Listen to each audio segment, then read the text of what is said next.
In this video, we're going to take a look at the actual Java code for implementing the selection sort algorithm.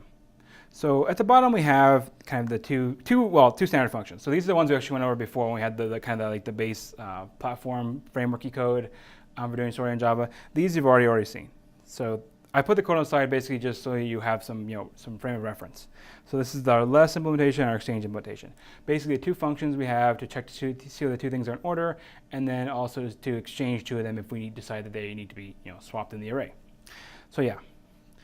All right, so looking back up top, this is where our main sorting algorithm is. So this is our sorting algorithm. So this is selection sort. So initially, I take in a parameter, which is a. That's going to be my array that I want to sort.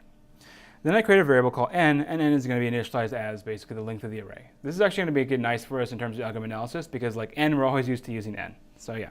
So say the length of the array. All right, and then what I have is a loop. So this loop is basically going to go and look at every piece of data, each piece of data in turn. So if I think about having an array that maybe has, let's say, maybe has like these values in it, I want to basically look at each of those in turn. And so my first array, that's what it's going to do. It's going to look and say, okay, I'm going to start here, then go here, then go here, then go here. So it's going from 0 up until n, right? So this is going from 0 to n. So our outer loop, right, is basically going to go and look at every element in turn. This is a loop that's basically look at those ith positions and being like, okay, I need to find the element that goes here. And I need to do that, for the entire, run of the array. All right. So let's say we're looking for, we're trying to find out, what goes in this ith position. What should we do? We need to basically go and find the minimum. We want to find the minimum and bring it forward. And so this inner part, this is all about finding the smallest one. So this here, this code here, there's basically two lines in a comment. This is for finding smallest.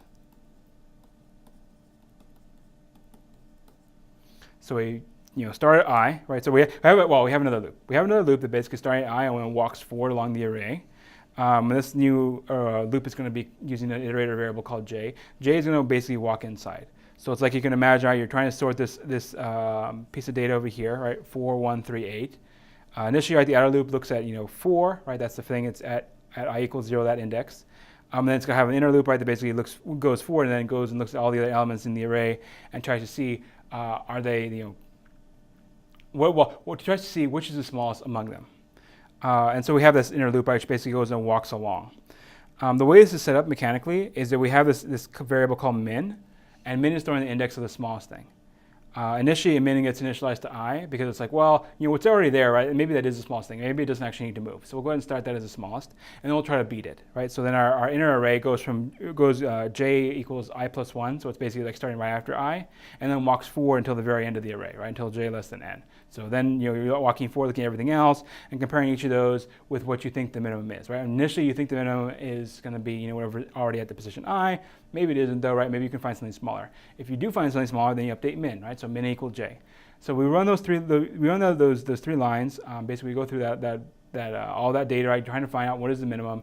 And when we're done, we know that whatever that min variable stores, right? The min variable storing an index, whatever that is, it's going to be the index of the smallest thing in the array, right? Past that point. So we have that, so we do the swap. We move that minimum and place it where it is, where that index I is indicating, right? So we move it forward to where it belongs, kind of instead of array A. So yeah, that's really all we have, right? So we have two loops, right? One loop walks along the entire data set to basically say, okay, for every index, I need to find who belongs here. And then it has an inner loop that walks along basically the inside of it, like the stuff that's unsorted, and says, hey, who's the minimum, right? And finds the minimum and passes it to the outer loop. Outer loop uses it to put that element in its proper final position. So there you go. That's kind of an outline of how this code works.